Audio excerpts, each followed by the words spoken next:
देखिए भाई इसमें क्या बोल रखा है, लेट एफ एक फंक्शन है 1, से ये दे रखा है डिफरेंशिएबल है, ये सब है। तो इस तरह के देखो खूब सारे सवाल आपने कर रखे होते हैं।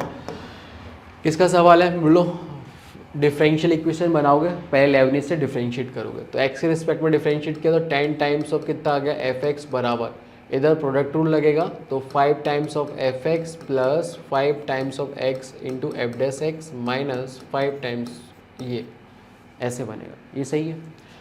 अब थोड़ी देर के लिए है ना एफ एक्स को वाई मान लिया, तो हमारे पास देखो ये कितना हो गया 5 तो इधर हो गया, और इधर कितना आ गया 5x dy by D x plus minus का 5x की पावर 5 उड़ा दो, and x into D by D x बराबर y प्लस एक्स की पावर 4 आ गया, और यहाँ पे डी बाई डी एक्स करा अपन ने, तो ये आ गया कितना माइनस का 1/x, सही है भाई, इंटू वाई बराबर एक्स क्यूब, ये इस तरीके से बन जाएगा। क्लियर है? ठीक है ये सर। तो यहाँ से अपन इंटीग्रेटिंग फैक्टर अगर अपन देखते हैं तो इंटीग्रेटिंग फैक्टर कितना आ जाएगा, this is equal to e की power integration of -1 by x into D x, this is equal to e की पावर माइनस का ln x, मतलब सीधे सीधे 1 बाई एक्स, समझ गए होगे। ठीक है, तो इंटीग्रेटिंग फैक्टर आ गया। अब हम फटाफट सॉल्व कर लेते हैं। तो क्या आएगा y इंटू इंटीग्रेटिंग फैक्टर बराबर इंटीग्रेशन ऑफ x की power 3 into integrating factor okay into D X, तो ये आ गया कितना एक्स क्यूब बाई 3 प्लस सी।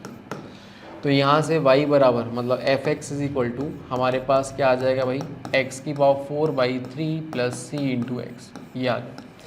अब आगे इन्होंने क्या बोल रखा है, for all X greater than equal to 1। ठीक है, तो ये अब इनिशियल वैल्यू निकालने के लिए अपन क्या कर सकते हैं कि इसी में x की वैल्यू मैंने 1 डाल दी है ना, तो 1 पे वैल्यू निकल जाएगी। 1 डालते ही बोलो ये अपर लिमिट सेम हो गया, तो ये चीज़ तो हो गई 0। This is equal to 5 times of F of 1 minus का 10, सही है। तो यहाँ से कितना आ गया एफ ऑफ 1 कितना आ गया भाई 2 आ गया, ये ठीक है, एफ ऑफ 1 2 आ गया। तो यहाँ पर रख देते हैं F of 1 is equal to 2, तो 1/3 प्लस सी, तो सी की वैल्यू इज़ कितना 6 में से 5/3, सी की वैल्यू ये आ गई। तो एफ एक्स अपने पास ओवरऑल क्या निकल के आया एक्स की पावर 4/3 प्लस 5/3 इंटू एक्स, ये आ गया। एफ ऑफ 3 निकालना है तो एफ ऑफ 3 सीधे सीधे अब निकाल देते हैं। ये को कितना आ जाएगा, x कॉमन लिया तो ये बनेगा x Q plus 5 divide by 3, ये है एफ एक्स, और इसी में अगर मैं 3 डाल दिया तो बोले तो कट जाएगा 27 प्लस 5 बोलो 32। ठीक है, ऑप्शन नंबर 2 करेक्ट आ जाएगा।